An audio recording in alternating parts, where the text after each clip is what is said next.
অকাল বোধন, লেখা আর্যতীর্থ। আমি সুমিত বন্দ্যোপাধ্যায়। প্রৌঢ়াটির নাম অভয়াগিরি। উত্তরে বরের ঘর থেকে সুদূর বঙ্গে আসছেন বাপের বাড়ি। প্রতিবার শরতে আসেন। এ সময় বাংলার আবহাওয়া শান্ত আর বড় রমণীয়। কাশ আর শরতের পেঁজা তুলো মেঘের আকাশ তাঁর বড় প্রিয়। তখন মাঠেরা সবুজ, গাছে গাছে সুখী পাখি বাসা, ভরন্ত নদীদের গায়ে পড়া পাড়েদের ভাব ভালোবাসা নিয়ে ঠাড়ে ঠোড়ে কথা বলে।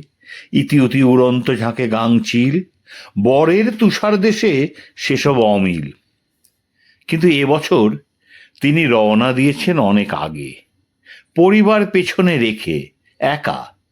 কি একটা ঘটে গেছে বাপের বাড়ির দেশে, একবার দরকার দেখা। কটা দিন ধরে সব লোক খালি নাম করছে তার। সে অবশ্য অনেক সময় করে নানা প্রয়োজনে, কিন্তু এটা সেরকম নয়। সুনামির মতো আলোড়নে রাতে আলো জেলে লোকে অভয়ার নাম করে চাইছে বিচার। অভয়াগিরি ওরফে শ্রীমতী শঙ্কর এমনিতে বেশ হাসি খুশি স্নেহপরায়ণা হলেও রেগে গেলে যে কেমন ভয়ঙ্কর কম বেশি সকলেই জানে। কানাঘুষে শুনেছেন বাপের বাড়ির থানে জনে জনে দাবি তোলে এইবার উৎসব হবে না সেখানে। ভয়ানক ক্ষেপে রয়েছেন তাই প্রৌঢ়াটি। বসন্তে চুপচাপ এসে চলে যান, শারদীয় আগমন তো উৎসব হেতু।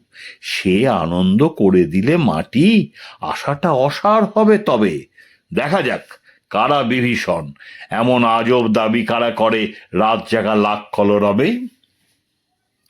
অভয়া পৌঁছলেন যখন, তখন বঙ্গভূমিতে সন্ধে নেমেছে। ইতিউতি ছড়িয়ে ছিটিয়ে শহর জুড়ে বাঁশের কাঠামো করা। কই, মনে তো হচ্ছে না প্রস্তুতি থেমেছে। ঠিক সময় তৈরি হয়ে যাবে সব মনে হচ্ছে। তবে কারা উৎসব হবে না বলে রটাচ্ছে? কই হলো রে, যেতে হবে তো। হেডমিস্ত্রি দিল হাঁক। হয়ে গেছে গো, সময় রয়েছে তো, উত্তর দিল বাকি কর্মীর ঝাঁক। সময়? কিসের সময়? সিনেমা দেখতে, মদের আসরে, জুয়ার আড্ডায়? অভয়া কাছে গিয়ে জিজ্ঞেস করেই ফেলেন, ভালো মানুষের পোরা যাবে কোথায়? ওরা অভয়াকে দেখল, কেন যেন মনে ভেসে উঠল মা আর আম্মিদের চেহারা। আগে মিছিলে অভয়া মেয়ের জন্য বিচার চাইতে, এক স্বরে বলে দিল তারা। অভয়া মেয়ে? আরেক অভয়া উঠে এলো কোথা থেকে? হিমাদ্রিগিরির মেয়ের কৌতূহল হলো বড়। কেন সেই কন্যাকে বিচার চাইছে দিতে এরা প্রত্যেকে জানা দরকার। সে হবে পরে ভেবে অভয়া এগোলেন। দেখে নিতে কেনাকাটা, নানান দোকানপাটে। উৎসবে সেল একটা স্পেশাল ব্যাপার। ভয়ানক ব্যস্ত দোকানিরা, বিক্রি তুঙ্গে পোশাক গয়নার প্রসাধন বিপণীগুলির। বাহ, ভাবেন অভয়া, আসন্ন উৎসবে মাতবে ভিড়। হঠাৎই শোনেন এক দোকানি বলছেন তার চেনা কাস্টমারকে, আজ রাতে জমায়েত সেন্ট্রাল পার্কে, সেখান থেকে 8B অব্দি মিছিলে হাঁটবো মোমবাতি হাতে। ক্রেতা মহিলাটি জবাব দিলেন, আমিও আমার মেয়েরা যাব গড়িয়াতে। এখন তো সকলের দাবি একটাই, আমাদের অভয়ার জাস্টিস চাই। অভয়াগিরি হেঁটে চলেছেন। রাত যত বাড়ছে রাস্তা ক্রমশ দখল করছে লোকে। বাণী ও কমলার মা ভাবলেন, দাঁড়া বেটি অভয়া, একবার খুঁজে পাই তোকে, তারপর দেখছি দেব বকে উৎসব বন্ধ করার চেষ্টার জন্য। হঠাৎ পড়ল চোখে তার কিছু ছেলে মেয়ে বসে, মলিন, বিষণ্ণ, অথচ তাদের চোয়াল দৃঢ়, হাত মুষ্টিবদ্ধ, শির দাঁড়ায় যোদ্ধা দৃঢ়তা। কেন যেন মনে হলো গিরিকন্যার এরাই বলতে পারে অভয়ার কথা। একটু শোনো তোমরা। ঝর্ণা দেওয়া ছেলে মেয়েগুলো তাকালো। মাঝরাত, আকাশ ঢেকেছে মেঘে, তবু কে এই নারী যার চারদিকে করে থই থই আলো? একটু শোনো, আমায় অভয়ার কথা বলবে, চেনাবে মেয়েটাকে। এক এক করে সবাই উঠে দাঁড়ালো ছেলে মেয়েগুলো। তারপর কোরাসে বলল, সে স্বপ্ন আমাদের সকলের বুকে থাকে। সে দধিচি মৃতদেহ দিয়ে গেছে বজ্র বানাতে। সে ফিনিক্স বর্ষের থেকে ফেলে আগুন ডানাতে।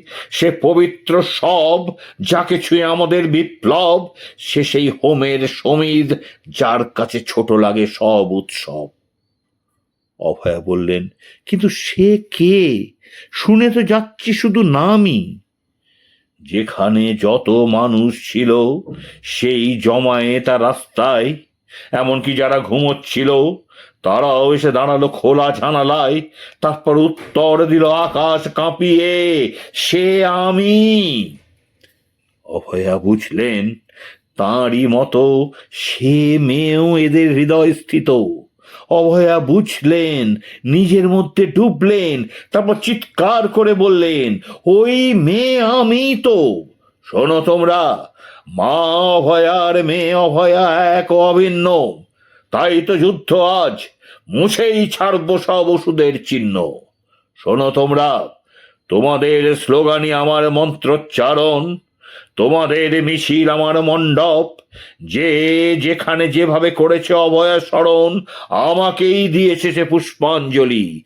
তার নামে ফোনে যে মেসেজ লেখা, বস্তুত আমারই তা স্তব।